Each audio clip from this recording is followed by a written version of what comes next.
Good evening and happy 4th of July.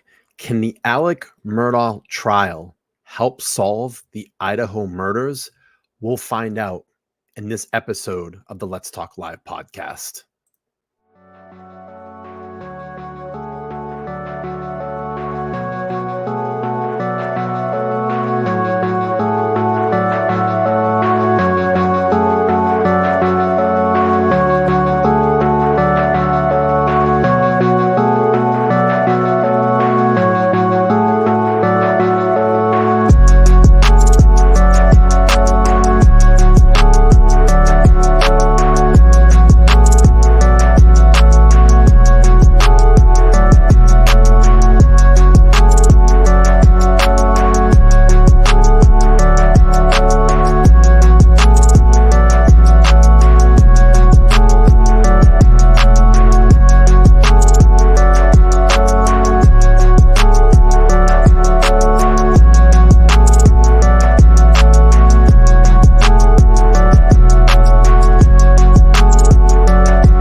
What's going on, everybody, and happy 4th of July. I hope everybody's having an amazing weekend so far. It is, it is July 4th, 2023. We're back here with another episode of the Let's Talk Live podcast. This is episode 20, and tonight we will tackle or kind of look into, can the Alec Murdaugh trial help solve the Idaho murders? Now, you're probably all sitting there saying, how are you coming up with that, silly? That's a totally unrelated case. Well, I'm going to get into that. This evening. But I want to welcome everybody into the chat. Let's do some throwback stuff here. I haven't done this in a while. We'll pull up some MJC's in the house. How are you? Teresa's here. Haven't seen you quite a long time. Hope you're well. Frenchie's here as also. Michaela's in the house. She said happy 4th. Sorry to be here under these circumstances, though. Terry Dean is in the house. Mind Your Business is here. Lakota, happy 4th to you as well. Dina Jam's in the house. Hello. Reba is here. Jessica is here. Legal-minded friends of Karen Cole. She said hello from England. Well, welcome in. We welcome you here to the chat this evening. Marlon's here. Thank you so much. Teresa's here as well. Glowbug is in the house, and I'm sure more will be filling in as we go. I don't want to waste too much time. I do want to get into the show. A little bit about me today. I actually did have to work. I went in for about half the day, because at about 6 a.m. this morning, I woke up with one of my migraines that are not fun to deal with. It's back here in the back of my neck. I did about a half day at work. I've popped 4 Tylenol so far. I laid down for quite a while this afternoon. I actually came home, lay down for quite a while this afternoon. I'm starting to feel a little bit better, but it's not 100%. I just have these things that happen. I sleep wrong on my neck. I have bad neck discs anyway, I'm sure, just like all of you. But when I get that migraine, oh my God, I can't eat. I just want to throw up. It's disgusting. And lots of hot showers and ice and Tylenol. So I got a little bit of a neck issue this evening. I'm going to try to get through the show as much as I can. And we'll get into the topic this evening. So, yeah, beautiful. I'm going to migraine too. It's been with me I've been in bed all day. Migraines are the worst, especially if you get them in the back of your neck. It's really crazy. And I have like protruding discs and whatever. I don't know. The discs are degenerating, I guess, in my neck. And my doctor said probably when you're like 60 or 65 years old, you're going to need neck surgery. Something to look forward to. Not really. But anyway, we'll get into tonight's show, what I have planned here. And I don't want to take this original idea because Jennifer Coffindaffer actually tweeted about this the other day. So I want to give her some credit on this. She was talking about that we should look at the Murdaugh trial. There was an FBI agent, Special Agent Matthew Weil, that testified during the Murdaugh trial. and talked about cell phone data and timelines. And I think this is going to be very relevant to what we'll be looking at as some major evidence in this case. And it's very thorough, very good. It's about an hour and a half long testimony. So I think we should go through that tonight, and it will give us some perspective on how all this information is used and how they gather it. But before I get into that, I actually want to bring up this article from, excuse me, from Mode One. And let me just increase the size here. I'm going to read this article really quick. And it says, Alec Murdaugh case, importance of cell phone data. In our last post, we shared details about how cell phone data, text data, was recently used in a civil matter. And what I wanted to say too is, we're going to see a lot more of this as technology advances in court trials, as technology becomes, we are literally connected to a phone 24 hours a day now.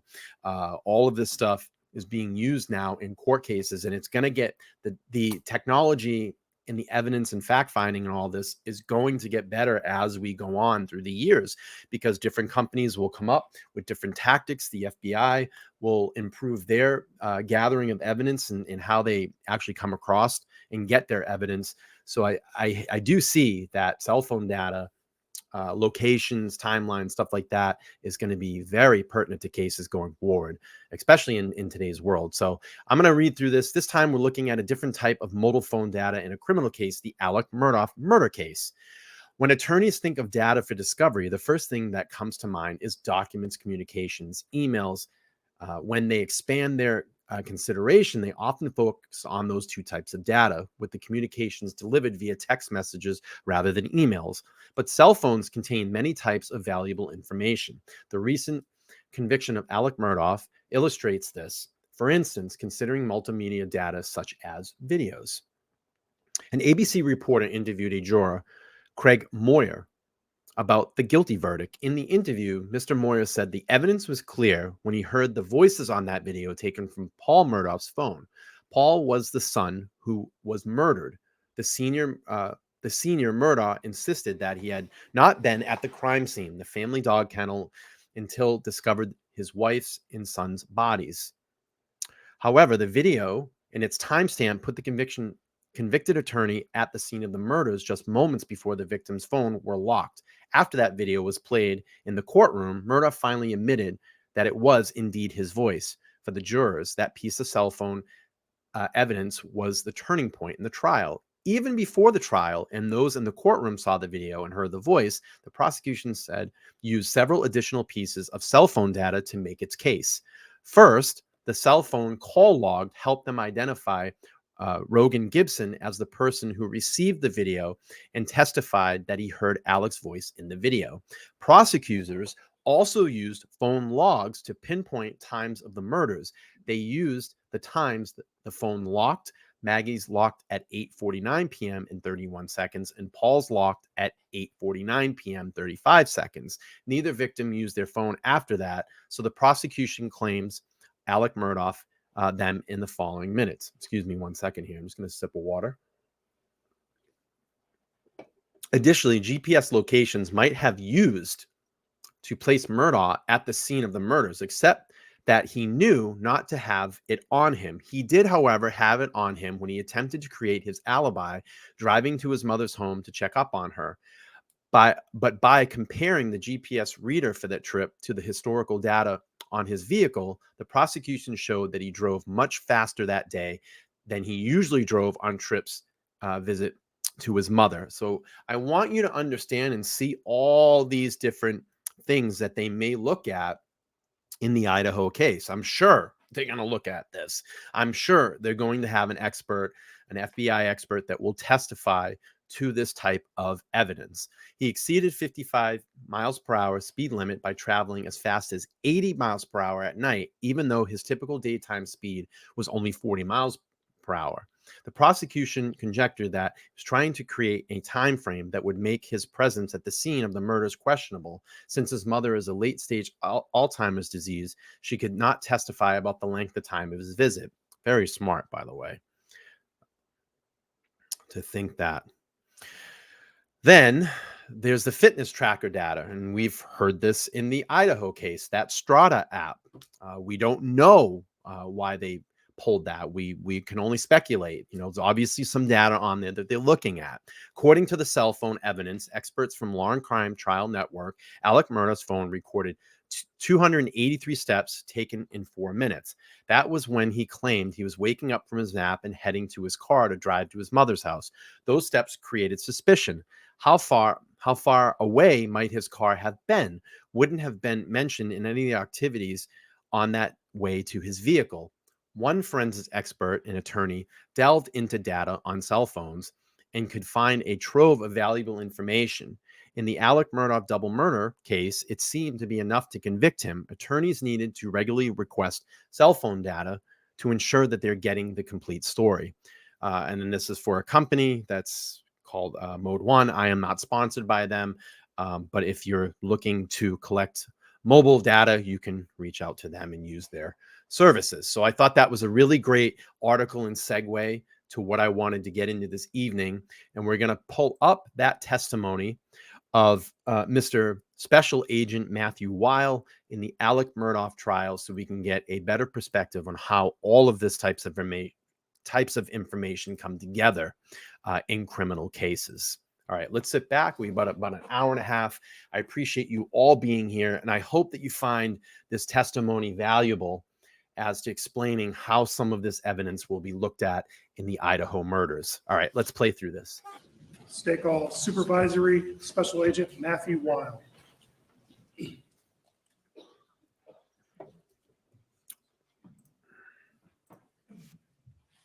And shout out to the lovely law firm for posting this video. I want to give them a shout, and I hope that they don't mind that I'm using it. You affirm the testimony about the difference in this trial, so I did the truth, so help me God. I do. Thank you for your hand up. You didn't let me stand.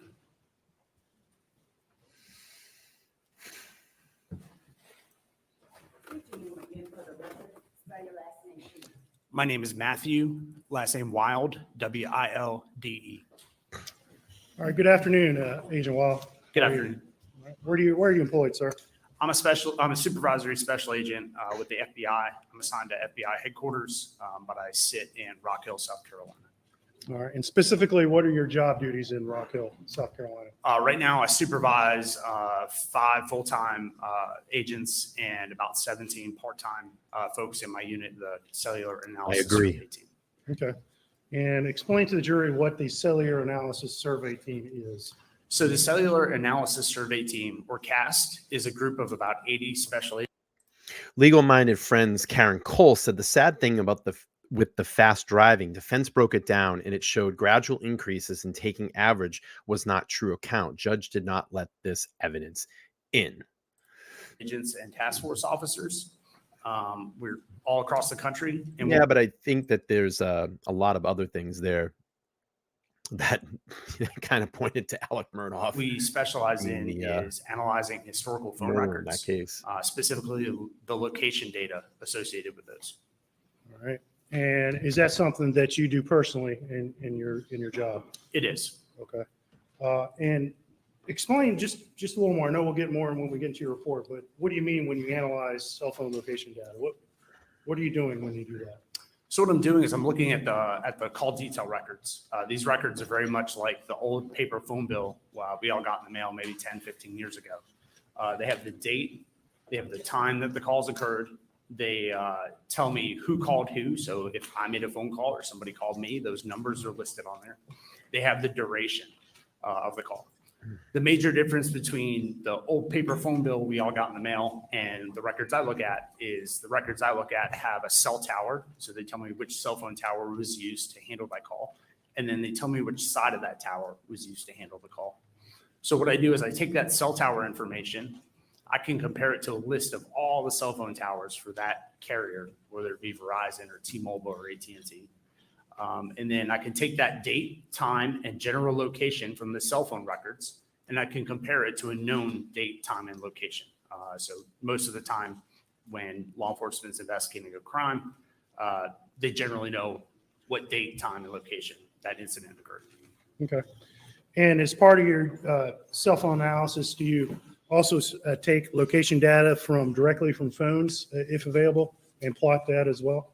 I can do that. Yes, yes, sir. So when law enforcement downloads a phone, it comes in a big report, and there's a location data section on there, and I can also I can analyze and map that data as well. And how long have you been doing this cell phone analysis? Part-time since 2012, full-time since about late 2016. All right. And have you undergone any training to help learn cell phone location analysis? I have over 400 hours of training. In 2012, I went to a course called Basic Project Pinpoint, where it was 3 days. We learned how to read the records, compare the records to a tower list, and generate a very basic map. I used that technique in every one of my cases from 2012 until 2016. In 2016, I attended Advanced Project Pinpoint, which was a week-long course. And during that course, we took a deeper dive into the different types of records we can get from the carriers and how to use them. At the conclusion 100%. of that course, I was selected to go to the CAST certification course. At that time, it was 4 weeks. The first Yeah, real quick, I'll just address this beautiful message. You really look into blue light blocking glasses as much as you're on your computer. Yeah, I'm actually going to be doing a full eye checkup pretty soon here because my mom is actually legally blind. She has she is what does she have? Glaucoma. She has end stage glaucoma. And I need to start regularly getting my eyes tested. My migraines come from this posture. You can kind of see it when I'm live. It's just my posture is very bad, and sitting in a computer chair and like streaming and stuff is not good. I sit a lot at home, particularly in this chair, because I have my whole studio here and I watch TV from here and all that stuff. So a lot of it is just over the years of just being in this position. So it's really screwed with my neck and the type of work I'm in. I had stand particularly 12 to 13 hours a day. So I've stood in, wooden dress shoes for the last 25 years. So you can only imagine what my back is like as well, too. So I won't bore you with all that stuff, but mostly my stuff is just bad posture, and I have disc degeneration in my neck and my back and all that stuff. So let's keep playing through this. week being I need to sit back is what I need to do. training on radio frequency theory. So learning how Tough radio waves travel when you're between the streaming. phone and the tower and then back through the network. The second week, we had trainings we had presentations from each of the carriers. Yeah. So Verizon came into our training. We learned from the network engineers. Those are the people who design and maintain the network. And we also learned from the records custodians. Those are the people who provide the records to us. The third week, we did drive testing. So I have a piece of equipment I can put in my car.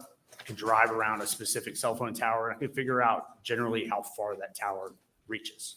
And then the fourth week was a moot court exercise where we had a real case. We had to read the records, generate a map, go out and do a drive test, and then testify to it. And at the conclusion of that, I was certified.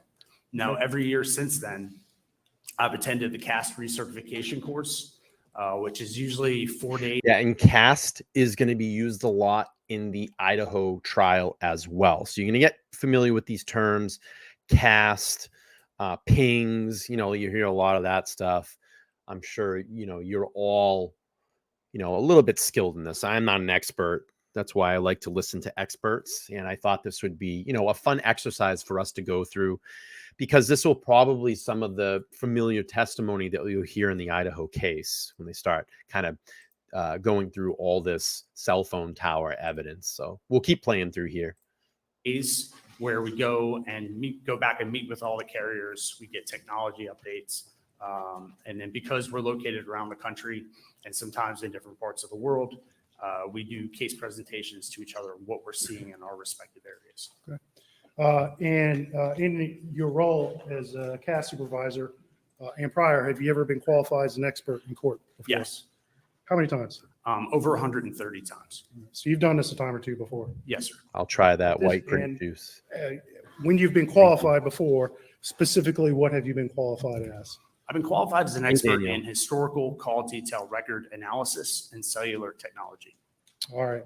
And Your Honor, at this time, state would move as Mr. Wild, or excuse me, Agent Wild, as a expert in historical cell phone location analysis, if I said that correctly. If you just kind of piling in the room here, I know the chat's building. We're watching a testimony from Special Agent Matthew Wild. He testified in the Alec Murdaugh trial, and he was the one that worked on cast information and cell phone data and timelining those particular things out. So I thought this would be a very good exercise for everybody to get familiar with, because you probably will hear things like this in the Idaho trial. So we'll keep playing through here. Thank you, Sir. for hanging out with us this evening. He's so qualified. All right. And in your role as a cast supervisor, you became involved in this case. Is that correct? Yes, sir. All right. And you can recall approximately when you became involved? And how? I believe, so I wasn't a supervisor at the time. I was just a regular agent, but I was asked in either had to be in July of 2021 to provide some assistance in this case. Okay. And asked by who? I believe it was Dylan Hightower. Okay. All right. And specifically, at least in July of 2021, what did he ask your assistance for? Well, he had obtained a few sets of call detail records on some of the phones in this case. And there was a question as to whether or not where there was a 911 call that was made, and the tower that was using that 911, that was the tower that was used to handle that 911 call. There's a question as to whether or not that tower could provide coverage up to Murdaugh. Okay. And so there was a question about why the 911 call first bounced off a tower in Hampton That's correct. County, correct? Yes, sir. And Moselle, to your knowledge, is in what county? I think it's in Dorchester County. Or could it be Colleton County? Colleton County. Yes. And your assistance was I asked went to a little help figure earlier out tonight. if that was possible. Someone could be a Moselle and a call could bounce off a tower in Hampton. Yes, correct? And the CAS team, does it have tools that can assist in figuring that out? Yeah, we have something called the Gladiator Autonomous Receiver. And it's basically a box that we can put in our car. It's a computer, and it has a couple of receivers in it. And as we drive around, that box maps out the latitude and longitude, so like where we are with the box, and then it measures all the signals from the cell towers that the box can see in its area. It's very much like the old Verizon "Can You Hear Me Now" commercial. It's just doing that hundreds of times a minute. It's just constantly doing that as we drive around. And Yeah, that's really cool to hear that. I've never even heard of that piece of equipment, but that's really cool, that Gladiator equipment. So I'm sure that they'll probably use something like that in this case as well. Going to bed? Or are you coming in? Or maybe you're just saying good evening. Thought you were just to going to bed. simplify that, Like, a we little just bit, get started. would it be fair to say that what this tool can do is help you map specifically where cell coverage exists and where it doesn't. That's correct. Okay. All right. And as you move forward, did you go ahead and conduct that test? I did. Myself, as well as Dylan Hightower and another agent with the FBI, we grabbed 3 of those pieces of equipment, 3 GARs. We put them in 3 cars. And over 2 days in the beginning of August, we basically drove everywhere all around Moselle, all the way down to Hampton. I all the agree, way to, Victorine. I believe it's Earhart and over to 95. Did you also go on the property in Moselle to take these measurements? I personally did, yes, sir. Okay. All right. And afterwards, were you asked to prepare a report and to take all these cell records in and prepare a report and provide this report to show locations of various phones involved in this case? Yes, it was. I'm going to show you what's been marked as States Exhibit 458. Let's have you take a look at it and see if you recognize it. Yeah, this is the report that I generated for this case. All right. And when you say generated, what kind of information did you take in to help you generate that report? Well, so I had to take in the cell phone records, so the records that were received from Verizon. I had to take those in. I had to also take in the Cellbrite downloads that came from one of the phones. And then I also had to, after we did the drive test, create some maps to kind of show and display that data. Okay. And for this report specifically, There's a couple of numbers that we don't want read, but whose records did you look at? And for Maggie, Paul, and Alex, you can read their numbers. But whose Verizon records did you look at? I'm sorry, I couldn't hear the end of your question. I'm sorry. Whose Verizon records did you look at? I looked at Alex's, Paul's, Maggie's, and then there's Marty Cook and CB Rowe. Okay. And did you prepare a report showing locations off of towers where those various phones were on the days of and surrounding the murder? Yeah, I showed the general area where the phones were on the days surrounding the murder. And you mentioned you got some Cellbrite data on a phone, correct? Yes, Do you remember who you got that location information from? I got that from Murdaugh at SLED. Okay. And specifically, whose phone whose location data did he provide you? That was Paul's location data.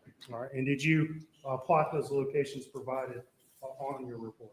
I did. All right. And those would include times as well, correct? Yes. Okay. All right. At this time, state would move to. No objection. Submitted. All right, and Your Honor, the state would move to enter this under seal because there's some phone numbers included. I do have a redacted copy that we're going to publish for now in the jury, in the audience.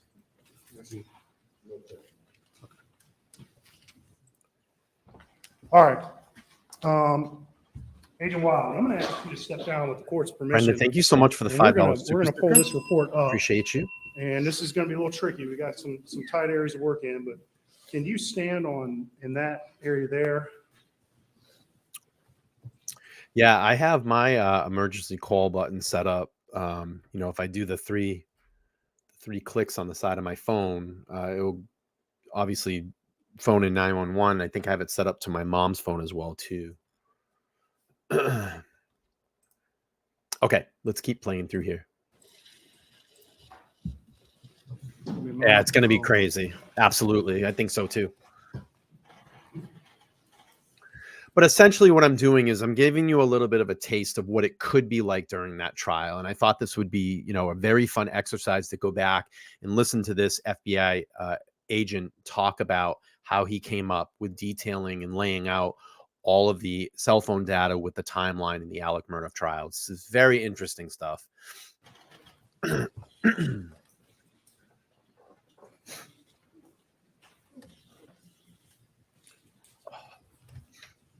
Okay.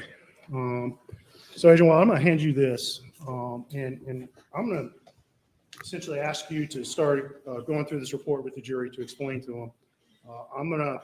I'll probably interrupt if I feel like something needs to be clarified. You just tell me when you need to click to the next slide. But at this point, I'm going to let you take it away, sir. All right, so Thank the you, first Nikki. slide here Appreciate is you. just, who I am, my case number, and then the telephone numbers involved. So we can go to the next one. The second slide, it just gives a background. So I was asked by SLED to conduct analysis in this case. The first paragraph. Methodology is the second paragraph. So again, I take the call detail records. These are kept by the carriers for billing purposes, for some other technical purposes. But I take these call detail records. I compare the cell tower data on those call detail records to a list of towers. And they tell me whether that phone is in Hampton, whether that phone's in Charleston, whether that phone's in Spartanburg or Greenville. It gives me a general idea where the phone is. And then, so the cell site locations, so the towers can change over time. Okay. Just in the last couple of years, we've gone from using 3G to using LTE, and now we're all have the 5G bar on our phone, right? So the tower No, I list didn't know it would go change, that the towers change. I'll have to check it out. And we get Thank you. updated tower lists on a regular basis from the carriers. So I use the tower list that was in effect around the time of the incident, so around the time of June 2021. The survey analysis section. So again, we took 3 pieces of equipment and we basically drove everywhere, all the way around around the area, trying to record all the signals from the different cell towers. What that gives us is a general area of, it actually maps out the area of where there's coverage from those cell towers and cell sectors. And then, yeah, my conclusions, you can go on to the next. So this slide just shows different types of cell phone towers. Okay, I draw your attention to the one on the top left.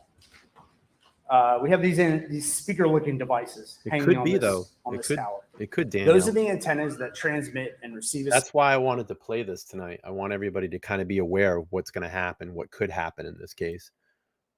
Signal to and from a phone. Okay, a phone is very much like a car radio. As I drove here today, I tuned into my favorite radio station or my favorite frequency, and somewhere as along my route, there's a radio tower. It emits a signal at that frequency. My car radio can receive that signal. I can listen to my favorite station. The major difference between a car radio and a cell phone is that with a cell phone, that information has to go in two directions. It has to be able to be received from the tower, but you also need to be able to send that information back to the tower. So those are the antennas that send and receive those signals. The second thing about this is you'll know that you realize those antennas, they hang on a triangular shaped structure. Most of the towers are designed to cover a full circle or 360 degrees. And the way that the carriers accomplish this is by breaking that circle into three sides or three sectors. So later on in my report, you're going to see these wedge shapes. And I like to just think of the center. Yep. But so what will happen, and I'm not, like I said, I'm not a legal expert. Maybe they addressed this during this, but questions coming from Teresa. Quick question. Even if the phone was off or in airplane mode, your phone still always collects data.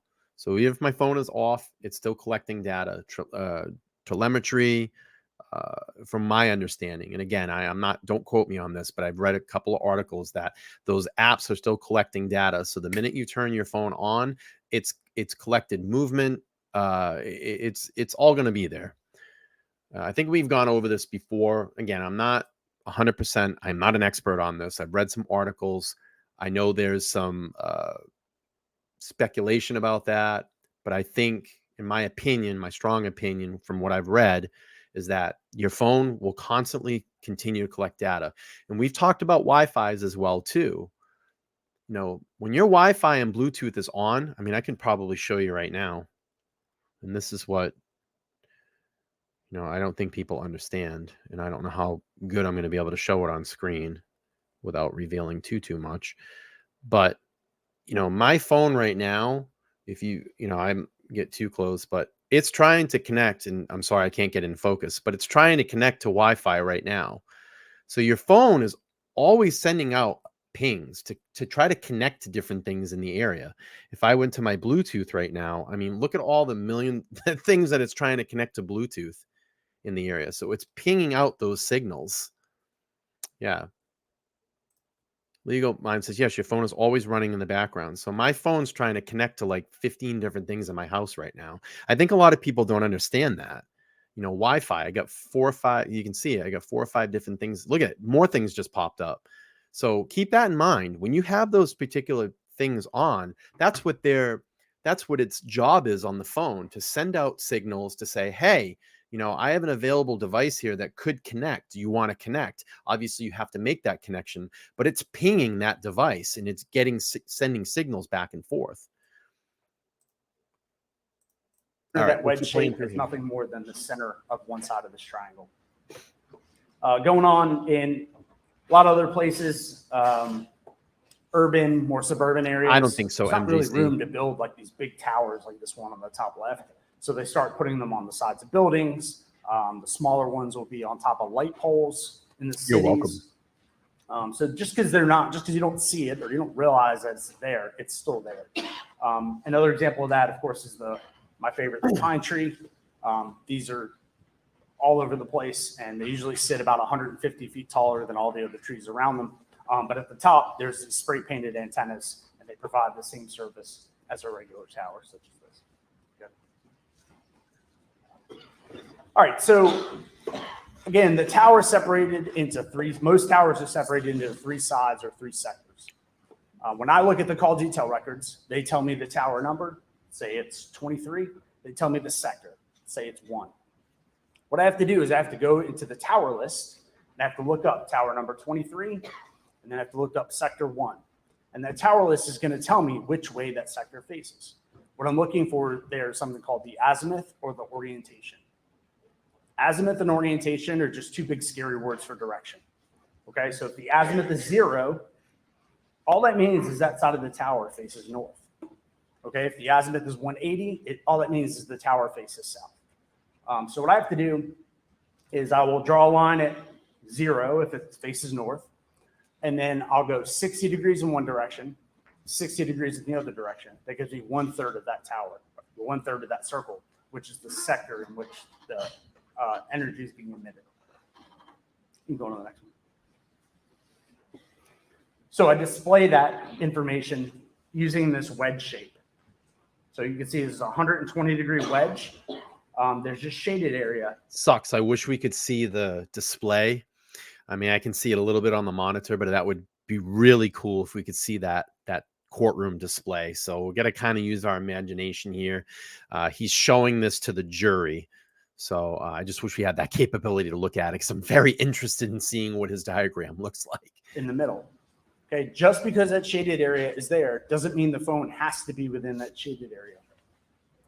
Radio frequency is like, it's like light. It's like if I shut all the lights off in this room and I shine a flashlight to the back of the room, it's just going to be emitted in that direction.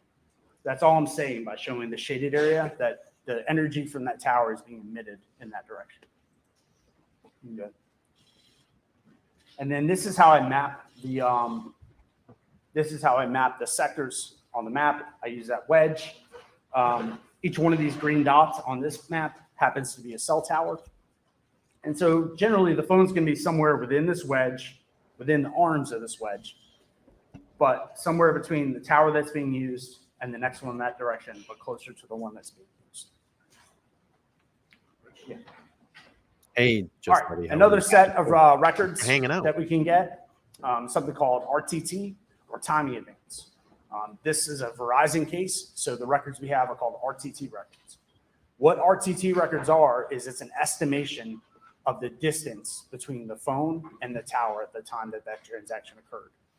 All right, so what we get is a regular wedge, like we know which tower, we know which side of the tower is being used, and then Verizon tells us approximately how far the phone is from that tower at the time that it's used. Okay, this is based on like a basic time over distance theory. We know how fast the signals travel. They travel at the speed of light.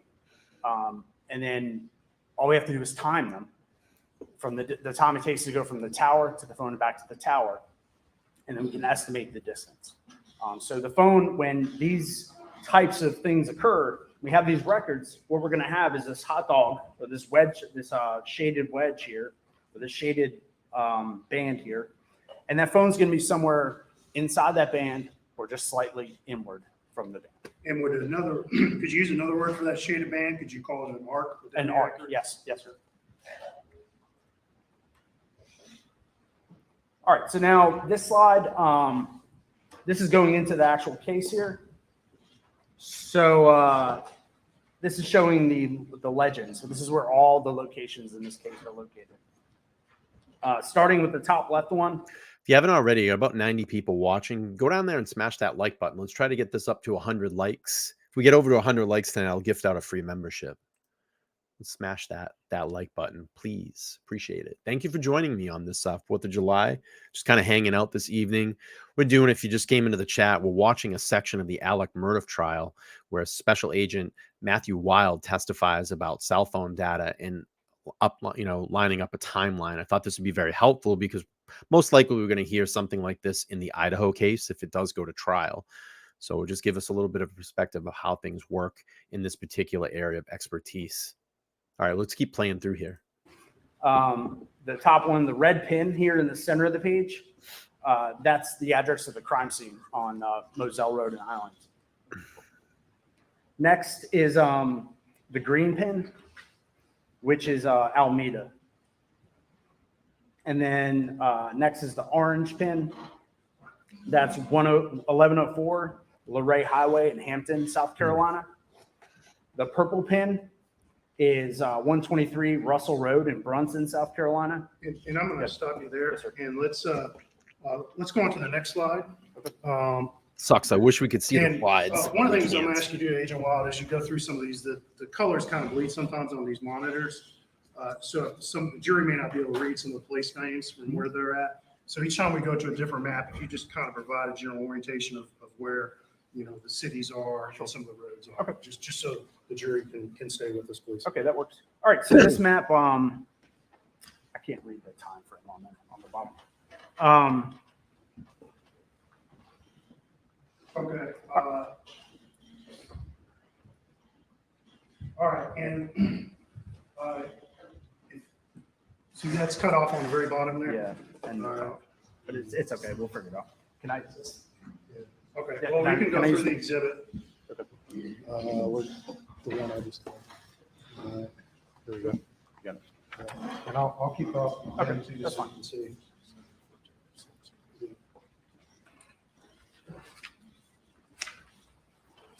Okay, so this is, Thank you so much.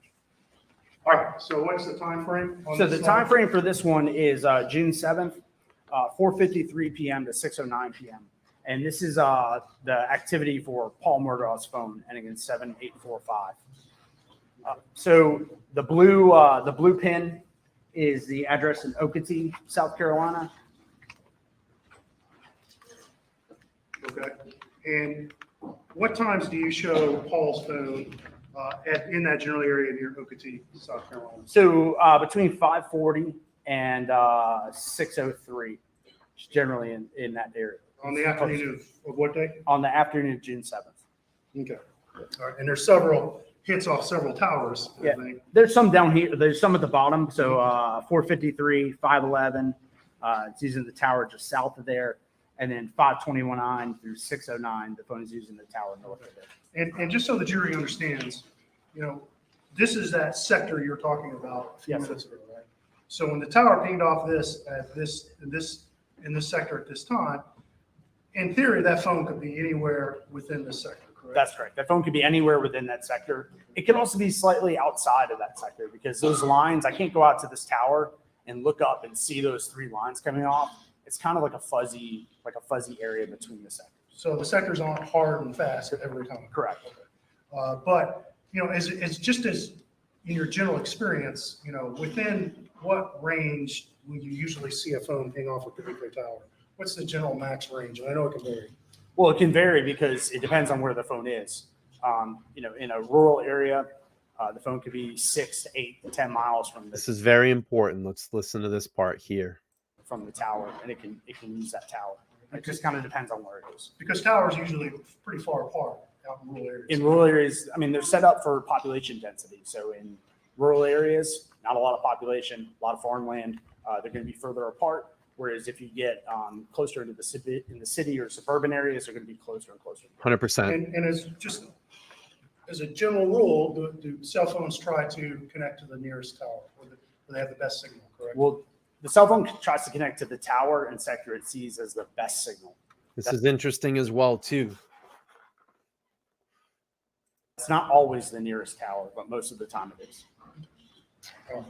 And so Paul's phone is in the area of Okatee, starting 5:30 p.m. to about 6:09 p.m.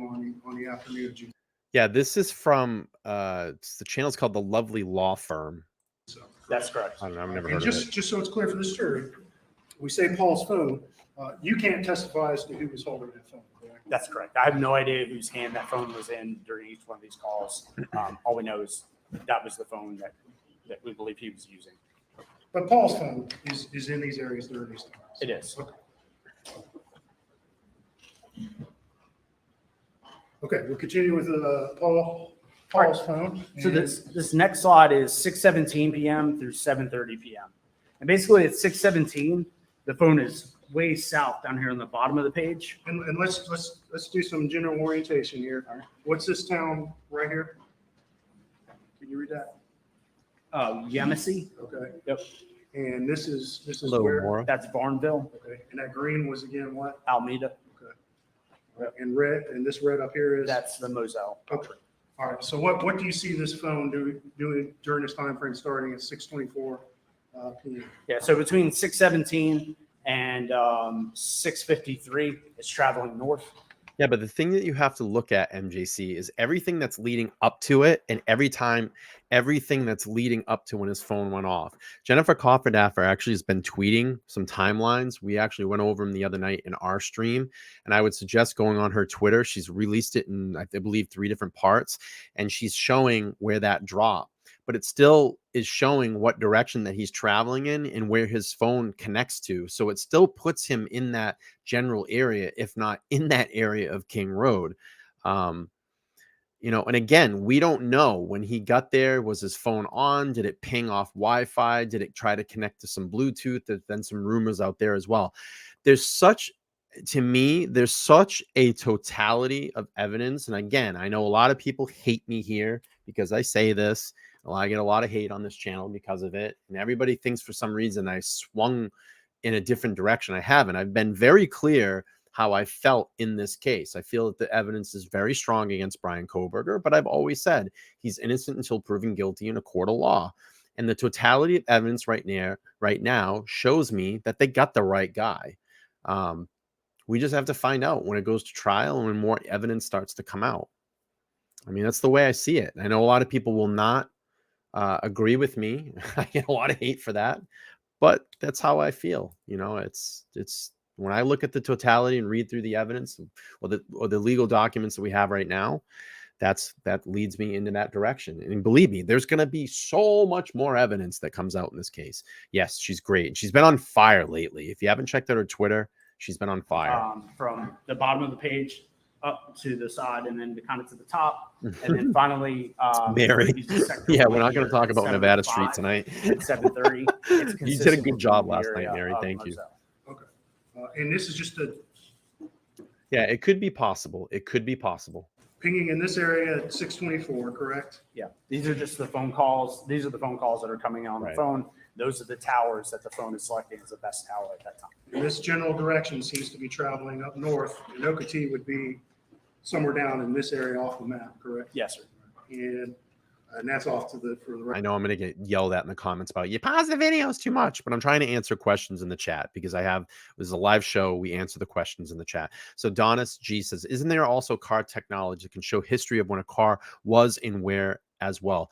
I believe so. I'm not particularly, I don't think that particular model of Elantra has that capability, but I'm sure that it does have some systems in there that will show like telemetry, speed, maybe some GPS locations. Depends. If they have maybe a satellite radio in that car, they might be able to pull some satellite information off that, because satellite radio, you're pinging a satellite to get that signal. So I'm not sure how all that works. Even if you have maybe the capability to have it in your car and it's not turned on, it may still try to ping that satellite.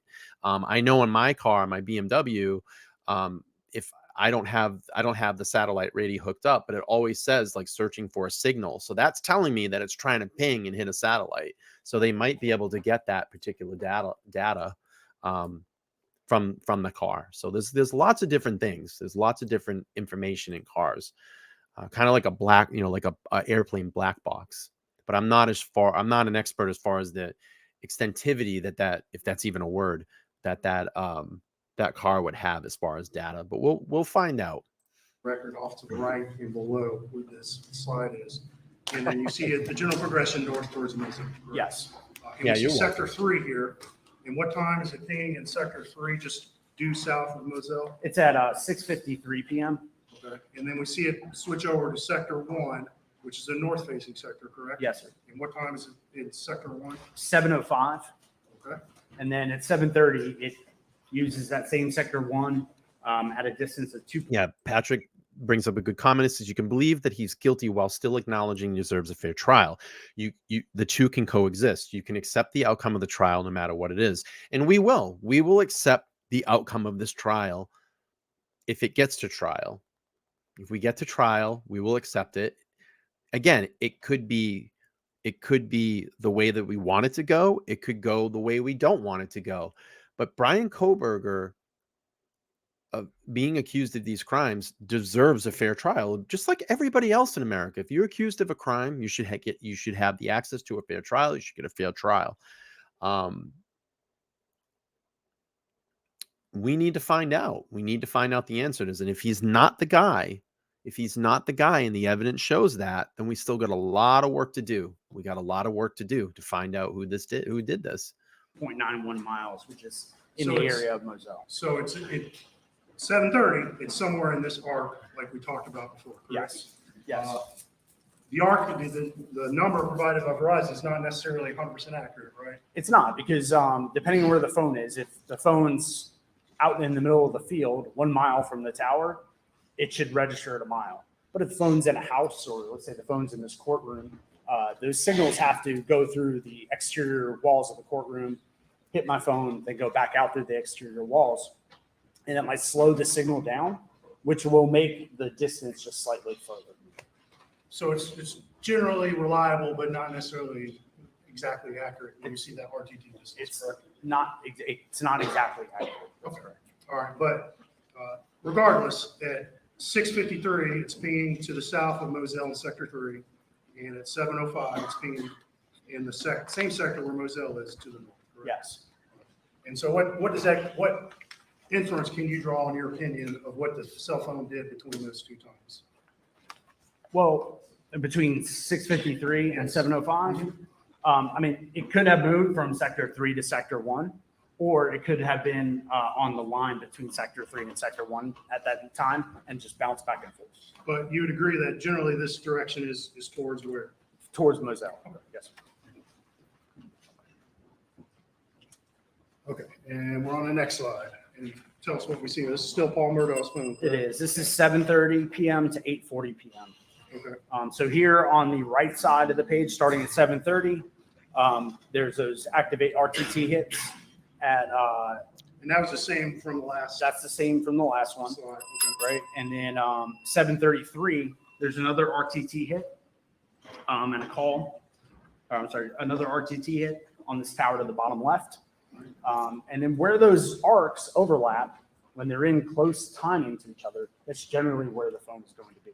And so you can see that the arcs overlap in the area of Moselle. So by about that time, 7:30 to 7:33, would your opinion be that cell phones in that area? It has to be somewhere in the area of Moselle. Yes, sir. And then we have other calls at 8:40, 8:32, and 8:40. Oh, beautiful. By the way, beautiful messy. I want to just credit you. I know you tweet at me a lot. I apologize. I'm not like super on Twitter a lot. So I do see your tweets. I don't want you to think that like I'm not ignoring you. I'm definitely not ignoring you. I'm terrible at Twitter. So I usually just tweet like when I'm going live and I just tell people that. So I apologize if you think like he never answers me. It's not that. It's just I'm terrible at Twitter. I think it's like the biggest clusterfuck platform ever.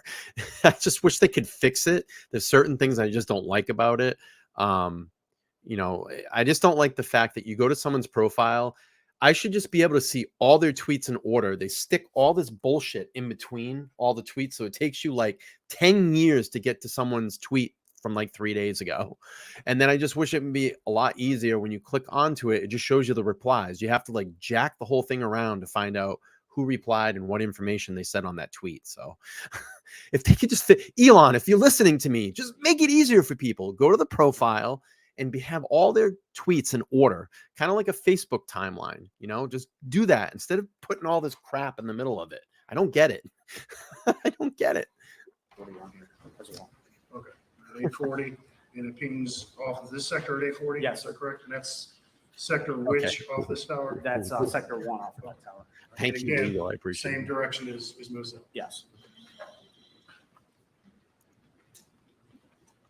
Okay, and what do we see on this slide? No problem. This is 9:03 p.m.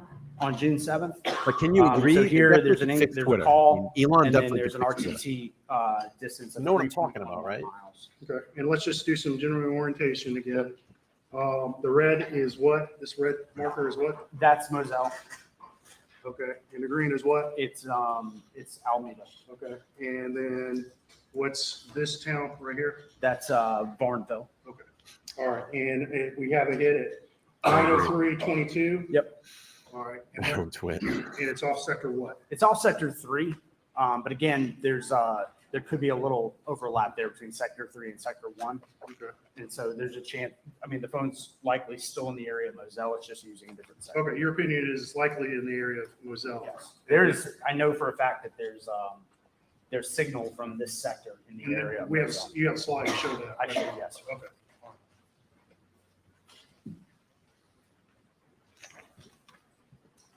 Okay, and then here we have at 10:34 PM, another hit. Yes, And sir. again, this is the same map as last time, correct? It is. 10:34 PM. It's using the same. It's the same map. Just the sector has changed back to sector 1. All right. And in your opinion, that phone is still pinging? It's consistent with being in the area of Moselle. Okay, and now we're transitioning something else with Paul, correct? Yes, sir. And what is this? This is the iPhone location data that was taken from from the download of his iPhone. Okay, and we have some times here, and can I go ahead one slide? Because Sure. it has more information. It shows a overhead map of the area, Yes, correct? And let's talk about this. You've been out to this property, correct? Yes, I have. And this is where? What is this called? That's Moselle. And what am I pointing at right here in the bottom middle part of the screen? That's the main house there. Okay. And then this area up here in the basically due north of the residence, what is this area? That's the dog kennel or the hangar. All right, there's a big hangar building. Yes, And sir. there's a smaller series of dog kennels right next to the hangar building. Yes. Okay. All right, and we have some location data from Paul's phone here, correct? Yes, we do. So between 7:45 and 7:56, all these circles in and around the road and close to the kennels, that's where the phone is being used. And then at 8 o'clock, there's 2 hits down south of there at 37 and 100 meters. And we see these red circles. What is that red circle and what does it represent? So the red circle is it's the area that the phone could potentially be within. The phone shouldn't be any further than, the phone should be where the pin is, but it shouldn't be any further than the exterior of that circle. So sometimes the GPS information provided by a phone isn't exactly 100% accurate, correct? Correct. But it does, the phone information provides information that allows you to determine how accurate the location information is. It's basically a level of accuracy. So if the level of accuracy is like 3-4 meters, I mean, the phone's going to be within this general area around me. But if the level of accuracy is, let's say, 5,000 meters, that just tells me it's here in town somewhere. All right, and we see some of those distances listed in your data here, correct? Yes, sir. So at the 7:45:31 hit, we see, and what is this number? That's the latitude and longitude. So that's Oh, like wow. the specific That's point great. that the phone returned us where it was located. And then I see a number next to that. What is that? That's the radius, so the red circle in meters. And talking about this again, data point, what does that number say? 48. 48. Yeah, 48 meters. Okay, so from the information side, excuse me. So if I understand what you're telling us, is at 7:45:31 PM, the phone is at this lat within about 48 meters of this lat. Now, Yes, correct? Okay. It's, all right. And then, we see some different uncertainty area. So at 7:46:09 PM, there's about 165 meter circle. So that's a much bigger circle. Yes, sir, it is. Yep. All right, and then we see 52 meters at 7:56:06 PM, correct? Yes, sir. All right, and then you talk about these hits and down here at 8 o'clock. Yes. We're going to advance one more slide to show the digital map. The previous slide had the exact same data, correct? Yes. All right. So we're still looking at a overhead map, aerial view of Moselle, correct? Yes. This is 8:04 to 8:05 PM. Okay. And so now I we're wish we could seeing see the some digital hits maps. across this Moselle Road, correct? That's correct. And again, we see the location error value, and it's somewhere within these circles It is. at those times. Yes.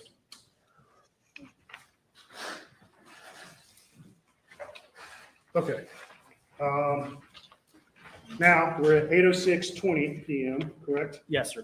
And at 8:06:20, where do we see the phone? So at 8:06:20, it's here on near Moselle Road. just north of the driveway. Okay. And from there, it moves towards the dog kennel or the hangar.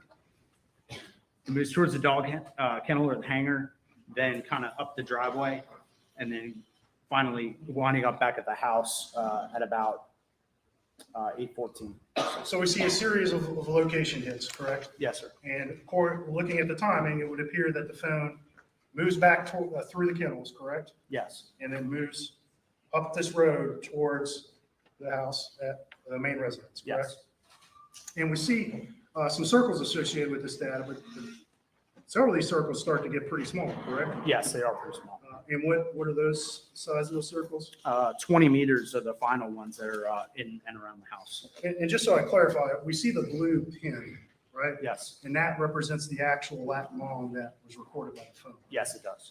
And the 20 meters means it's almost certainly within that circle. Yes. Within that particular pin, correct? Yes. And when you see a series of kind of rapid pings like this within a short period of time, generally, what does that tell you is going on with that cell phone at that time? Well, the phone's using some kind of application, some kind of map or something. This is important. Let's rewind this. Let's listen to this section again. I was kind of waiting for one of these moments. Let's listen. A series of kind of rapid pings like this within a short period of time, generally, what does that tell you is going on with that cell phone at that time? Well, the phone's using some kind of application, some kind of map or something that's using its location data. All right. And then regardless, by 8:08:45 p.m., where is Paul's phone? It's back at the house. Okay, and that's got a low error of how big? I'm sorry, An accuracy of 20 meters. an accuracy of 20 meters. Okay, and that makes a pretty small circle around the size of the house. It does. Correct? And there's another hit at 8:14 p.m. at the same place? it Yes. appears? Yep. Okay.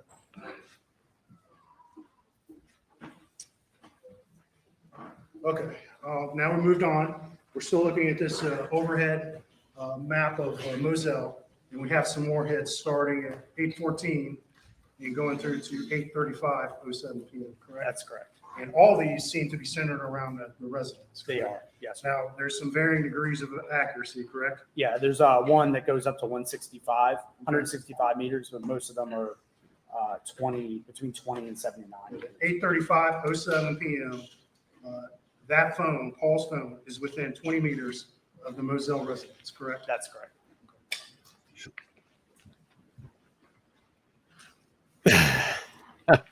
All right, and we're going to skip one more slide, just to keep with the digital map. Yep. And just so it's clear to the jury. Probably not. This slide contains the exact same information, correct? Yes, it does. And then I just switched the map over from a regular street map to the Google Earth map. Okay. All right, so now we see another series of phone location for Paul's phone. And this is again the night of June 7th, 2021, correct? Yes. All right, 8:38:07. Where do we see that phone start pinging? Again, there's a 56 meter hit at right around the dog kennels. Okay. So by 8:38:07 p.m., that phone's within 56 meters of the dog kennels, correct? That's correct. All right. And then we see some more hits. There's a little bit larger of an error that starting at 8:44. Yes. But then we see a hit at 8:44:55 p.m. and it says media location. What does that mean, sir? So in the Cellbrite report itself for that record, it came from a movie file. That's where that location is generated from. Okay. And have you reviewed or seen that video that that location data came from? Yes, I have. And just generally speaking, what is that video? Like? That's the video inside the kennel when Paul's playing with the dog. Okay. All right. And that video was recorded at the timestamp recorded on the video is 8:44:55, correct? Yes, And that matches exactly with the dog, it correct? does. And I don't see a number next to that data point. Why don't I see a accuracy number? Not 100% sure why there's no accuracy number, but we know the video was taken inside the dog kennel because we can see the video. And then the next one right after that, I mean, basically there's records just before at 8:44 and 53 seconds and 8:44 and 56 seconds, and both of those put it in the area of the dog kennel. I'm going to skip one more slide here. Excuse me. And we're still looking at this overhead map of Moselle, correct? Yes, sir.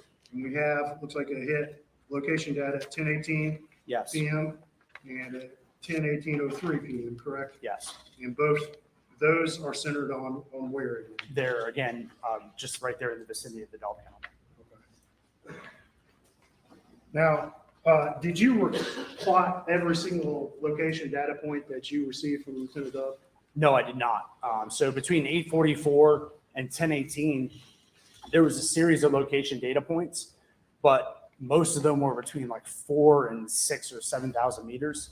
So they wouldn't, in my opinion, they weren't super helpful to figuring out exactly where that phone was at that time. When you see an accuracy of that big or uncertainty of that big, in your opinion, is that location something that can be, is that reliable information? I mean, not 100% reliable because it is such a huge, area it could be. And, going back to the last couple slides, between then and now, between 8:44 PM and this 10:18 PM, did you see any information off of Paul's phone that suggests he went anywhere but stayed at those kennels? No.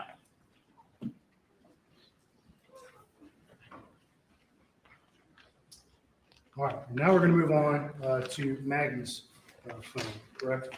Yes, sir. All right. So we're going to rewind back to earlier today, and let's look at this map first of all.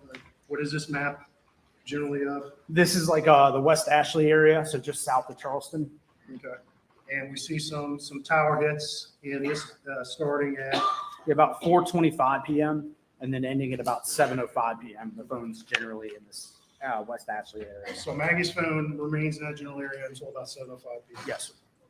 I was definitely in love. All right, and here, She was okay, this is a gorgeous. bigger map, so let's get oriented. What is this area right here Yeah, so that's North Charleston that you're circling there. in Charleston? And down here? Charleston just to the south of that. Okay. And then out Very here, nice. what is that red marker again? The red marker is Moselle, the green marker is Almeida. And then we see a series of hits with Maggie's phone. You've labeled them, what, 1, 2, 3, 4, and 5? Yes, sir. And these start at what time? They start at 7:07 and end at 7:50. Okay. And so, generally speaking, what does this indicate Maggie's phone is doing to you? It's during that time? traveling from the Charleston area west towards Moselle or Almeida.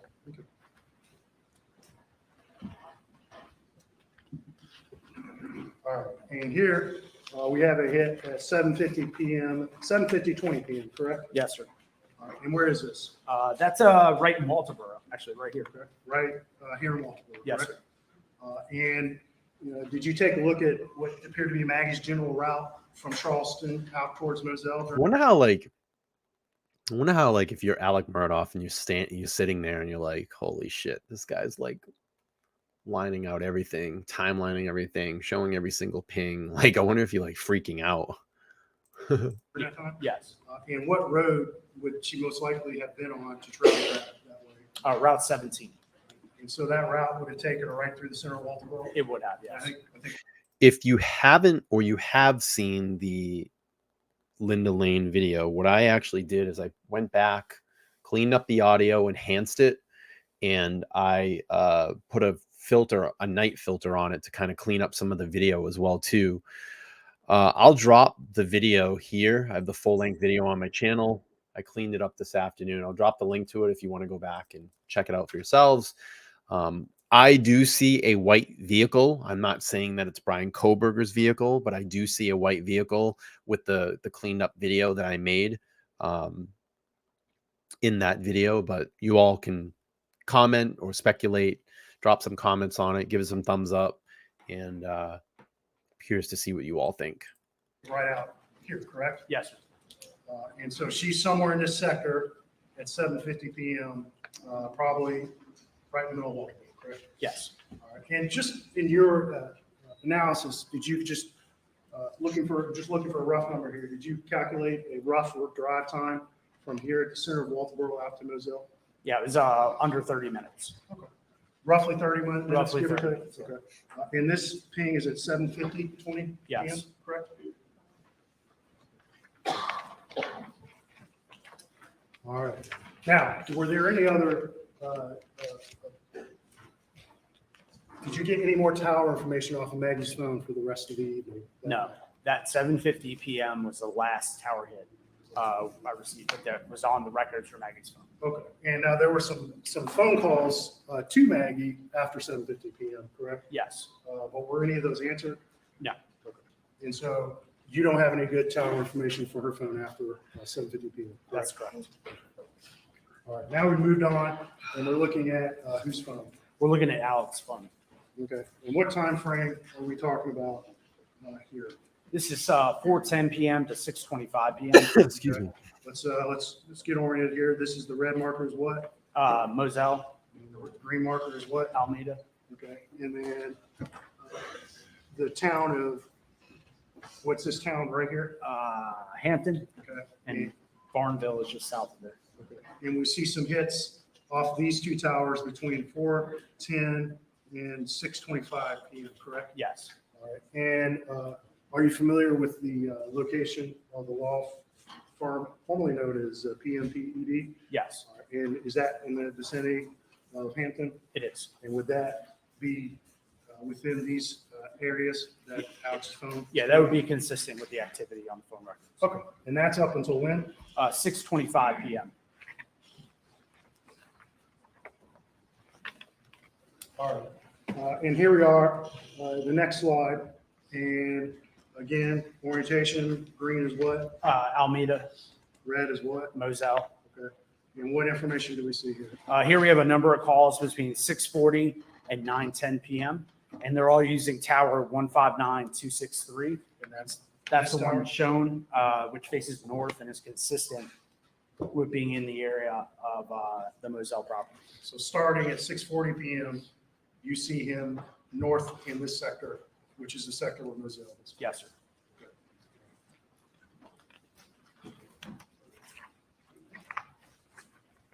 All right.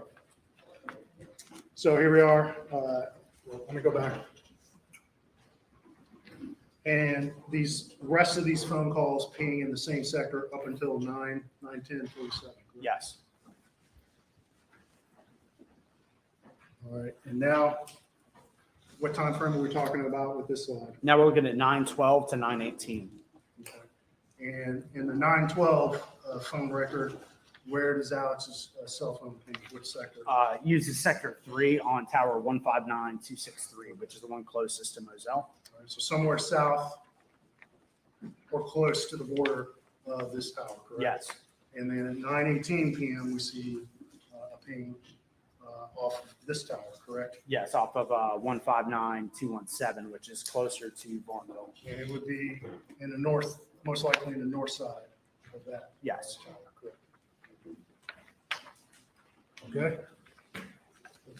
All right, and now this is the same two calls, correct? It is. All right, but now I see looks like some shaded overlay over this. I'm going to give this back to you. Okay. What is that shaded overlay? What does it mean? So the shaded overlay is the coverage area that we're able to determine from doing that drive test with our equipment. And so basically we had to drive everything all around these addresses and then go back and look at the data, and then it creates these bubbles that show us where the coverage, where the equipment saw that tower in that sector. And so here you can see that at 912, it's using the sector, it's kind of highlighted in green. And then at 918, it uses this one at the bottom, 159.217, that's in pink. Okay. And so what your drive test found is, you kind of described those neat sectors at the beginning, but in reality, they're kind of more messy, correct? There are a lot more messy. And from what you found from the actual field testing is you could get coverage off this tower in, looks like it's just south of Varnville, anywhere in this pink area. Yes, sir. Yep. And that's in that particular sector. What sector is that again? That's sector 1. All right. And then this green area, you could be anywhere in this green area and potentially be getting coverage from this tower up north towards Moselle. Yes. Now, there's some overlap, though. There between is. those, correct? So there's some areas where a phone could potentially connect to either tower, correct? That's correct. And But in 2 minutes, I mean, the calls are 6 minutes apart. Right. So, I mean, within 6 minutes, the phone will use both of these sectors at the same time. okay. And just as a final point, again, the sectors aren't exactly black and white, neatly drawn, correct? And so in reality, like this little green corner above this tower, a phone could be in that area and still be pinging off this sector Yes. of the tower. Absolutely. Yes, sir. Yeah, the first one, in my opinion, looks like the Hyundai Elantra, the white Hyundai Elantra. I think it's around 405. I actually just did a YouTube short on it. I cut it. That to me, the one that pulls up, stops for a second, does a 3-point turn and turns around. That's the one to me that looks like the Elantra. I mean, you pause it, it's a white car. It's definitely a white car. I mean, the only thing that you have to look at, you can take it for face value. I mean, anybody can go in there, throw that into an editing software and throw a date and a time stamp on it. So we really don't know. But to me, it seems pretty legit. I mean, we were on stream last night kind of mapping things out about the video. So the video is definitely from that area. I mean, if you missed last night's stream, you can go in. Me and Laura were mapping the whole thing out, like live, real time, live. And we confirmed all the houses and all that stuff. So it's definitely from that area. It's definitely from Linda Lane. But as far as the time, date, stamps, and all that stuff, I mean, we don't know. I would say it probably is pretty legit, in my opinion. And this coverage is something that you told the jury about the drive test, correct? Yes. And that's when you guys went out with actual equipment to measure the coverage in all these areas, correct? Yes, sir. We drove all these roads. And again, that equipment, every few seconds, it's recording the GPS point, and then it's measuring the signal level from all the towers and sectors in that area. And then what I do is I go in and I can read the tower and sector that was used by looking at the call detail records. And I can go in and select the coverage area or this blob for that tower and sector. So let's go on to the next slide. And we see now we have some information starting at what, 9:20:34, correct? Yes, sir. So at 9:20, from 9:20 to 9:46, there's a handful of calls, all using tower 159.217, but using sector 2 that kind of faces towards the Alameda address. Okay. And then there's also one RTT hit at 9:34 at about 2.09 miles, which is consistent with being in the area of the Alameda residents. Okay. And that starts that phone's within the sector. It's starting at what time? 9:20, Okay. And last phone call on that sector is at what time? 9:46. And Alameda is in that sector, correct? It is. But if a car were driving up this road towards Warrenville, and I believe that's Highway 378 or 278, Yes. excuse me, that's still in that same sector. It correct? is. So Yes. if someone's in a vehicle on that 278 right there in that sector, you would get the same information. Yes. So, so at 9:46, if a car has already left Alameda and we're on 278, it was still pinging that same. It should, yes.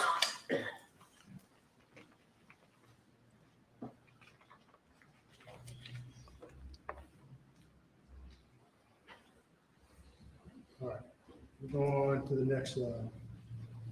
And this is still Alex's phone, correct? It is. It's just a zoomed in version of the last slide. Okay, so it's the same information, but looking closer, and I probably should have made some of those points on this one, but we see that road 278 here, correct? Yes, sir. Within that sector, and there's Alameda, it's also in the same sector, correct? It is. All right, and so, in theory, for the RTT hit at 9:34, the phone could be anywhere in this arc. It correct? could be anywhere in that arc.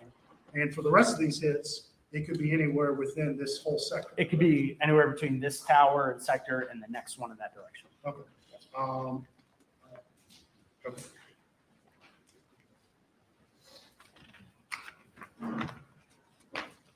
All right, we'll go back. This is the next slide, and this is again, Alex Murdaugh's phone, correct? Yes, it is. All right, and we see some hits starting at 9:52:59 p.m., correct? Yes, sir. So 9:52:59, the phone is using the sector with the 240 in it. So it's not using the one that faces towards Alameda yet. I'm sorry, towards Moselle yet. Yeah, and the red, what's the red It's Moselle. and the green? Is Alameda. Okay, so just in the previous slide, we saw the phone down here in the area of Alameda, correct? Yeah, it was using that tower near Alameda, but facing Alameda. And by 9:52 p.m., 59 p.m., Alex's phone is pinging off of this tower right by Varnville, correct? I'm sorry, could you repeat your This, question? which No, tower? at 9:52 and 9:53, the phone is using the tower closer to Moselle, but on the sector facing towards Varnville. All right. And then we have a 10:06 hit, 31, correct? Yes, sir. And do you recall what particular phone call was placed from Alex's phone at 10:06 and 31? That was the 911 call. All right. And it hits off of which tower? It hits off of the tower closer to Varnville. Okay. But then at 10:17, there's another hit with Alex's phone. And which sector is it pinging off? That's 10:17. That's using the zero azimuth, so sector 1 that faces towards Moselle. So that initial 911 call hit off this tower way down here by Varnville. It did. All right. And that was one of the reasons you were called in to help figure out why that happened, correct? I was, and I figured out why it happened. It's because, so in radio frequency, the higher the frequency, the shorter the distance that it can travel. The lower the frequency, the longer it can travel. So on this tower, there's two different sets of sectors, and one is at a higher frequency, and one is at a lower frequency. So this call here happened on a lower frequency, and there This is incredibly interesting. I know it might not be captivating everybody's mind this evening. I know we get a lot of chat about, the video, stuff like that, which is great. But I think this is all really relevant. And you're going to hear stuff like this in the Idaho case if we do get to trial. I'm thoroughly kind of locked in because this is kind of the stuff that I did want to hear. And you can just see the multiple ways that they can lock in different calls or frequencies or pinging or just getting someone into a specific area on how all these cell devices work and these towers work. So we'll keep playing on. We got about another 30 minutes in this, and then we're going to wrap the stream up for this evening. I appreciate everybody hanging out. So on this 4th of July, I want to say happy 4th to everybody once again. If you're just checking in, we're watching the Alec Murdaugh trial, and we're watching Special Agent Matthew Wild. He actually did the analyzation of cell phone data on Alec Murdaugh's phone and his and timelined all his pings and whatnot out. So very, very interesting stuff. And you're going to see stuff like this, I would assume, in the Idaho trial, because it is in the PCA. And I think that this type of evidence is going to be used thoroughly in that trial. So let's keep playing through here. therefore the signal can travel slightly further. So it's, in your opinion, it's consistent the phone could have been up here at Moselle at the time of that 10:06 911 call. It could have been, yes. Yeah, next slide. All right, and we're going to come on in a little bit. Do you have some more detailed maps showing the actual coverage? Actually, Yeah, I think this this is is it. it. Yes, sir. All right. I wish we could see so what information the do we see on display, this the slide? So presentation. this is the tower and sector being used at 952 and 953. And again, this blob shape here, that's the coverage area for that tower. And so you can see that it's it's mostly in the center here, but there are some dots out, but most of it kind of faces towards Varnville. Okay. And the calls at 9:52, 9:53 occurred somewhere within this sector. Yes, they did. And that line with the slightly shaded area represents the actual real coverage that you went out and measured where that phone could have been during it. That's correct. Next slide. All right, and we zoomed in here, correct? Yeah, so we zoomed in again. Now we're zoomed in kind of on the Moselle property and just showing that there's a couple little specks of coverage there from this tower and sector And again, on that property. which tower is this? This is the tower that's closest to Moselle. It is, yes. But you do actually see some actual coverage area right there. on the Yes. corner. And the red is right there, correct? Yes, the red is Moselle. Next slide. Okay, and here we are, we're zoomed back out. Again, red is Moselle, and this is that tower just down south of Varnville, correct? It is. So that's the tower south of Varnville, or near Varnville, facing north. And this is for the 911 call, again, on that lower frequency. So the signal goes a lot further. Actually, there's little specks all the way up here near Anson. Okay.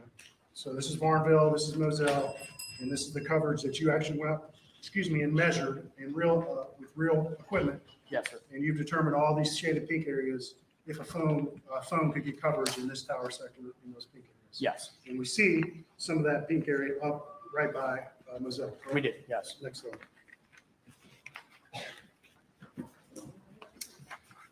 All right, and this is a 1017 ping, correct? Yes. All right, and it's in that sector. Now we're back to the tower that's closest to Moselle, correct? It is. And that's that north-facing sector. Yes, it is. Next slide. Next slide. This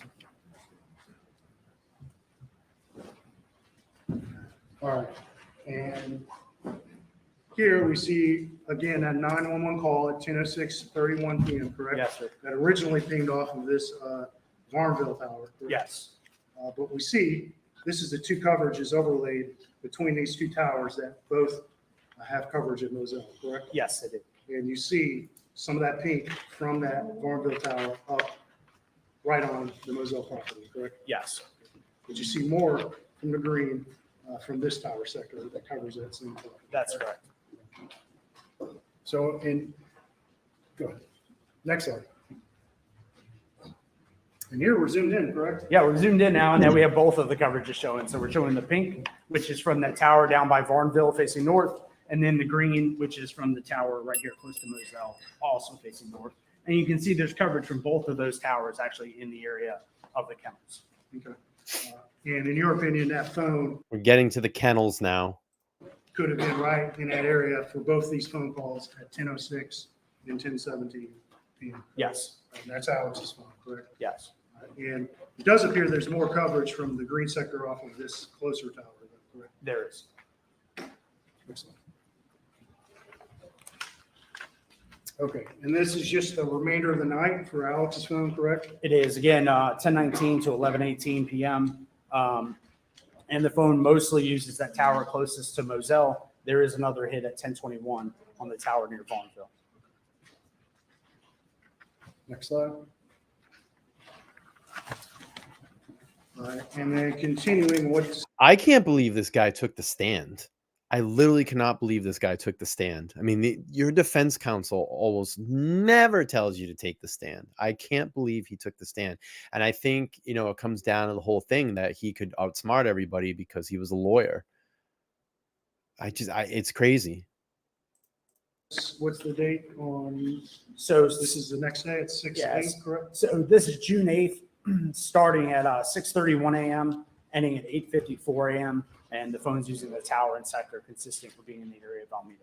Okay, so this is the morning after the murders, correct? It is. I agree. Next slide. And Yep, this is overconfident. continuing the same, this is the next day, June 9th of 2020. It is. And same tower, same sector. Time period is 7:52 a.m. to 8:36 a.m. Next slide. All right, and here we see some information from June 10th of 2021, correct? Yes, sir. From 3:32 a.m. to 8:49 a.m. Basically using the same tower and sector here, just to the left of Alameda, except for this one RTT hit at 3:32 in the morning, where that band overlays on top of the Alameda address. Next slide. And now we're on June 11th for Alex's phone, correct? Yes, again in the morning, 3:52 a.m. to 8:15 a.m. And it's using the tower and sector consistent with being in the area around it. Next slide. And this is June 12th of 2021. Yep, 1:41 a.m. to 8:14 a.m. Again, using that same tower and sector near Alameda. Next slide, please. June 13th of 2021 for Alex's phone, correct? Yep, first call in the morning is at 9:09 a.m. And again, using the same tower and sector consistent with Alameda. Okay. Next slide. Now we're on June 14th, correct? Yes, sir. And what are the times do we see these pings? 12:04 a.m. and then 9:53 and 9:55 a.m. Again, using that same tower and sector consistent with Alameda. Did you see any phone calls from Alex's phone between 12 a.m. and 9:53 that you're able to get tower information No. on that day? Yes, sir. Next slide. This is June 14th, later in the day, correct? It is 10:27 to 12:29 p.m. 10:27 a.m. to 12:29 p.m. And now it's using the tower facing north out of Warrenville, but also using the tower facing into Hampton. Next slide. All right, and this is June 14th continued. And does that Yes. phone remain in the area of Alameda the rest of June 14th, at least until 4:26 p.m.? Yes. Next slide. All right, and then here we're on June 14th. Yep. And starting at 4:33 p.m. up to 6:08 p.m. Where do we see Alex's phone move generally? It moves generally from there just south of Alameda over towards Charleston. And that's this area up here. And it's specifically, I don't know if you can read it, but what is that there? Can you read that place name where that last tower is on the map? Is it Somerville? Does that say Somerville? I think so. All right, next slide. Okay, June 14th continued, Yes. and this is up in the area of the same Somerville, correct? Yeah, this is in the area of Somerville, so between 6:08 p.m. on the 14th and 8:10 a.m. on the 15th, all the calls hit that tower and sector in Somerville. Okay, next slide. All right, and then on June, later that, June 15th, what do we see the phone do on June 15th? It travels from Somerville back to Hampton between 8:10 a.m. and 11:40 a.m. Okay, next slide. All right, and then now we're on June 15th for Alex's phone, and what two towers is his phone pinging off of for most of the day? Again, the one in Varnville facing north and the one in Hampton facing towards Varnville. Okay, next slide. And then June 15th, and his phone is consistent with the remaining in area of Alameda during those times, correct? Yes. And those are 12:35 p.m. to 2:33 p.m., correct? Yes. Next slide.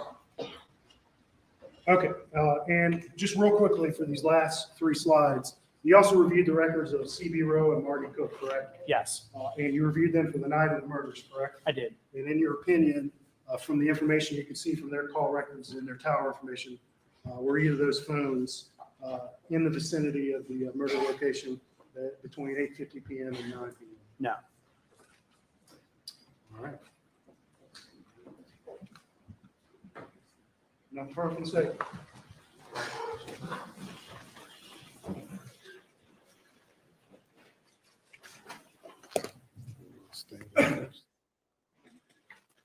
So I'll stand for a moment.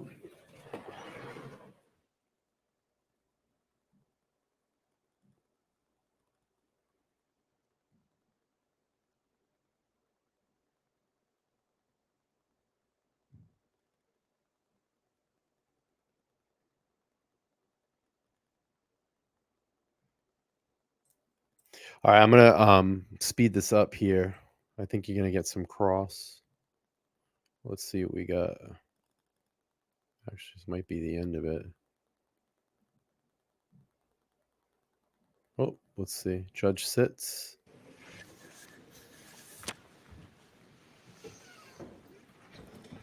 Lay down, be seated.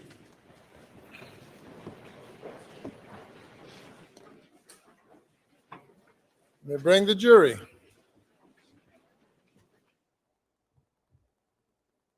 Okay, let's see.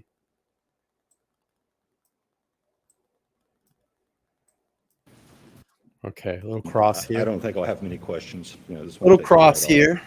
long. We were looking at a lot of maps and they had a lot of timestamps and I think they're referred to as pings sometimes. They're not pings. So What are they? They're activations on the record. So whether they be incoming or outgoing phone calls or those RTT activations, which are slightly Yeah, he was different. great. Or the other things with Paul's phone, those are like the iPhone location data records. But we're looking at calls, text messages. Would a text message always make one of those timestamps? Now, so on Verizon, which all the phones in this case were, with Verizon, we're not going to get call detail record. We're not going to get location data with the text messages, just the way they're designed. Okay. And I just wanted to be clear when we said that there weren't any more calls coming into Maggie Murdaugh after 7, that there were some text messages, but wouldn't, if there were, they wouldn't show up. Correct. They wouldn't show up in her call detail records with cell tower information. What would it look like on these maps if a call, well, let me ask this, do calls hand off between towers while they're still going on? They do. And what would that look like on these maps? So it would look the same way it looks now. So again, before the call is even set up, so if my phone was on in this room right now, my phone is constantly scanning the environment. It's trying to find the tower and sector with the strongest signal. Okay, it's very much like sitting at the airport trying to find the best Wi-Fi to connect to while you're waiting on your flight. So what happens when a call hands off? Let's rewind that. He says something about when your Wi-Fi is turned on, it's trying to connect in an airport. I missed that. Let's rewind it. With cell tower information. What would it look like on these maps if a call, well, let me ask this, do calls hand off between towers while they're still going This on? is important. They do. And what would that look like on these maps? So it would look the same way it looks now. So again, before the call is even set up, so if my phone was on in this room right now, my phone is constantly scanning the environment. There you trying to go. find the tower. What did I say? What did I say at the beginning of the stream? That when your phone is on, especially with your Wi-Fi and your Bluetooth on, it's always trying to connect. And the FBI agent has just confirmed this. This is the moment that I was waiting for out of this whole presentation. Your phone is always trying to connect to things around you. This is what I wanted verified by the FBI agent. This is someone that is an expert in this field, and you're hearing it tonight. So keep this in mind as things goes on and you try to listen to all these conspiracy streams and they're telling you wrong information. Your phone is always trying to connect. I'm going to rewind it again so we can hear it.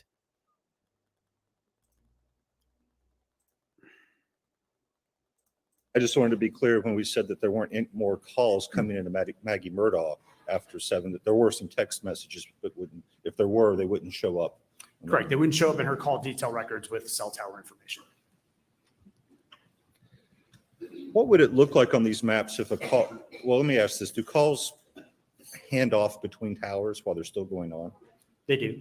And what would that look like on these maps? So it would look the same way it looks now. So again, before the call is even set up, so if my phone was on in this room right now, my phone is constantly scanning the environment. It's trying to find the tower and sector with the strongest signal. Okay, it's very much like sitting at the airport trying to find the best Wi-Fi to connect to while you're waiting on your flight. So what happens when a call hands off between towers during a call is the records look like they look. It's still going to show the initial tower and sector that the phone saw as the best tower and sector at the time the call occurred. And then after that, let's say the call is an hour long and I drive from here to Columbia, I'm going to hand off tower to tower to tower, but on Verizon, I'm not going to see that handoff in the records. Right, and that I guess was my question, is you're just going to see that first tower. So if you're handed off like tower 1 to 2 to 3, you're not going to see on the same calls hits on towers 2 and 3 on this map. Correct. You're only going to see the initial. And do the coverage areas intentionally overlap to some degree to allow for handoffs? Yes. And we saw GPS data for Paul Murdaugh's phone. Yes. Did you have any GPS data for Maggie Murdaugh's phone? I did not. There was nothing in the location database for the time period that was in question. Do you know why that was? It's either something Paul was running on his phone that generated it, or a lack of something that Maggie wasn't running on her phone that did not generate it. I really don't know the answer to that. I mean, so the answer would be that you don't know. I don't know. Yes, sir. And what about Al Murdaugh's phone? There was nothing during the time period. So you mentioned that you've testified as an expert in, I think, over 100 cases. Yes, sir. And in some of those other cases, were you able to show phones moving together? Sometimes we are, yes. Were you able to do that in this case? I did not do that in this case. I believe it does, Terry.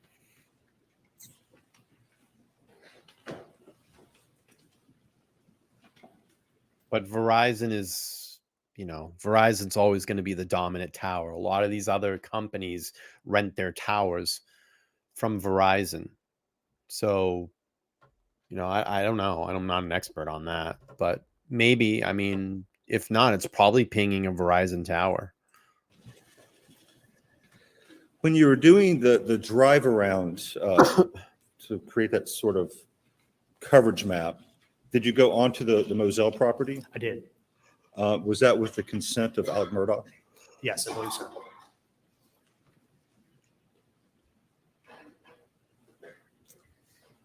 I think the lawyer is trending very lightly here.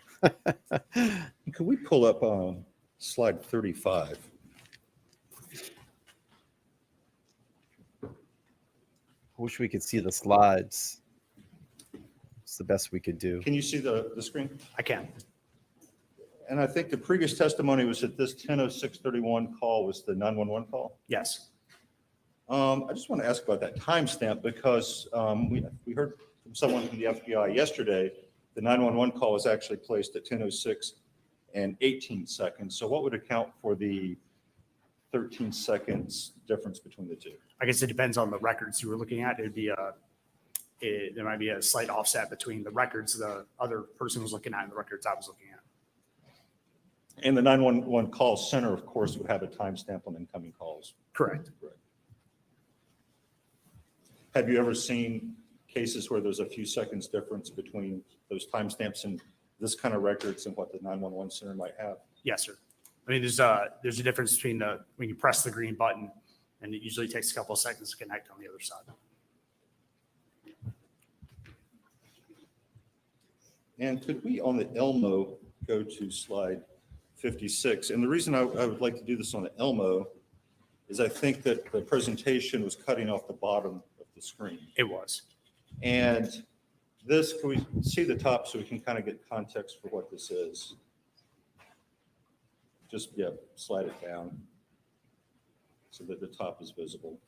So this was Alec Murdaugh information, and this was on June 15, 2021, correct? Yes, sir. And do you know that was Tuesday? I don't. Can we scroll in so we can see the bottom? It says that activity after 2:33 p.m. indicates travel to Somerville. Is that correct? Yes, sir. Do you have any data after that? Is that the end of the data that you have regarding Alec Murdaugh?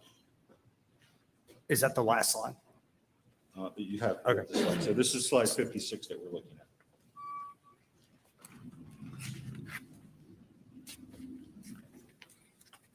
Yeah, there was other data after that. And do you have location data for Alec Murdaugh after June 15 I Oh, think excuse so. me. I think in this report? not in this report. So in this report, I'm sorry, because that's, Yeah. what we're looking at here. Yes, sir. Because I understand, of course, you have cell phone records. He kept using the cell phone, obviously, after the 15. Yes, he did. But for what's being presented to the jury, the last entry is, Tuesday, June 15, is the end of what you have. Yes, it is. And he's going to Somerville. Yes, sir. And finally, there last 2 or 3 slides, we don't need to show them. There was some information for some other people, a CB Rowe, a Marty Cook. Yes, sir. Why were you looking at information for them? I was requested to look at the information for them for the night of the incident. Were you requested to ever look at information for an Eddie Smith or a Spencer Roberts? Eddie Smith sounds familiar, but I'm not sure about Spencer Roberts. Did you look at information regarding Eddie Smith? Yes, Do you have that information with you? I do not. You do not have the information. I don't have it with me. No. Back to court's indulgence.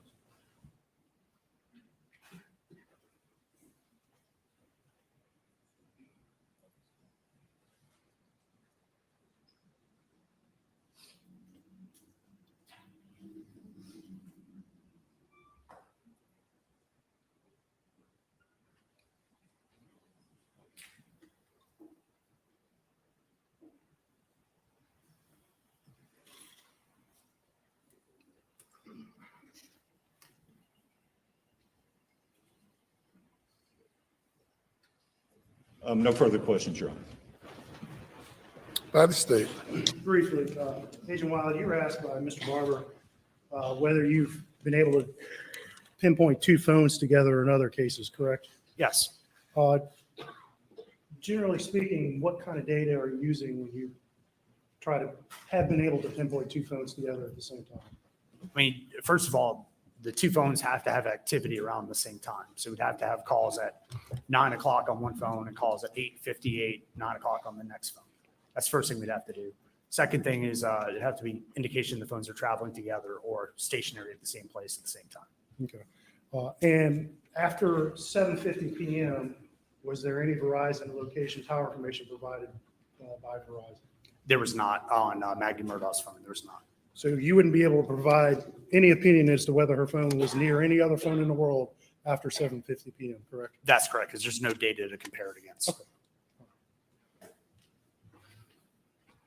That's perfect, sir. Yes, sir. That's it. All right.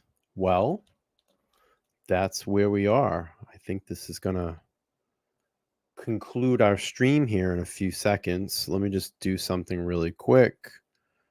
I'm tweeting. I'm tweeting or Twitters.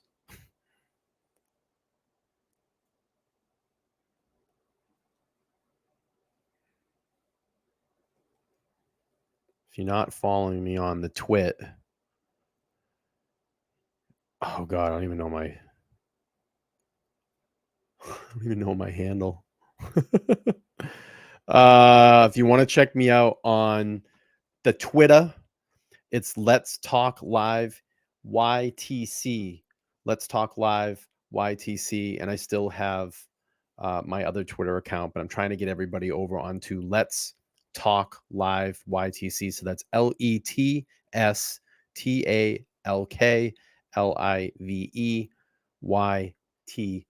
Let's Talk Live. You can follow me over there on the Twitter sphere. I just sent a couple of tweeties, and I have a bunch of videos up, so go check them out. I would appreciate it. I did one of the Linda Lane video. I enhanced the video, put a filter on there for you all to listen. The audio actually sounds pretty good. It's nice and clean. It's not as loud as some of the other ones that I've heard that people are trying to clean up, but go over, check them out. I appreciate it. I'll be back sometime this week. I got an extremely busy schedule this week, but I am off at the end of the week, Sunday, Monday, Tuesday. So I will be live streaming them. I'll probably pop up this week if it doesn't get too late when I get home from work and do. I've been meaning to do that Grant Amato stream, and I want to do that. So I want to go through that interrogation, because that's just a fantastic interrogation. And just trying to do some different things here and mix it up on the channel. You can't do Idaho all the time. People are going to get burnt out. I say that, but I see these streams. People still pull 700, 600, 800 people in. I don't know. But I am not on Instagram. Yeah, I don't have I have like personal ones, but I don't have anything for this channel. I don't know. How do you Instagram a podcast channel? I don't know. But you can direct tweet at me if you want to send me a message. My email is letstalklivepodcast@gmail.com. You can check me out over there. And that's it. That's going to wrap this one up. It's a 2-hour banger this evening. I appreciate everybody for hanging out. I hope everybody has a amazing 4th of July. Yeah, we're going to get some other cases together. I know everybody keeps shooting cases at me. I have some other things in the works that I want to work on, and just, other things, other interests, experimenting with some other cases and stuff like that. So everybody be safe. Don't blow your hands off with your fireworks if you're shooting them off. And I'll see you again all sometime this week. Again, I'm Brian. Let's Talk Live Podcast. This episode 20 is in the bag. I appreciate you all. Go over and check out some of my videos. I just dropped a new short, and I dropped the again, that Linda Lane video. I clean up the audio and video for you. So, okay. Thanks to my mods. Thanks to everybody subscribed. Thanks for the super chats. All the new peeps that showed up this evening. Let's get this channel to 10,000 subscribers. We're getting there. I know Titanium Belt's very close. Let's get this channel close to and over that hump, over that 10,000 hump. All right, y'all, be safe. I'll see you soon. Thank you again. Bye.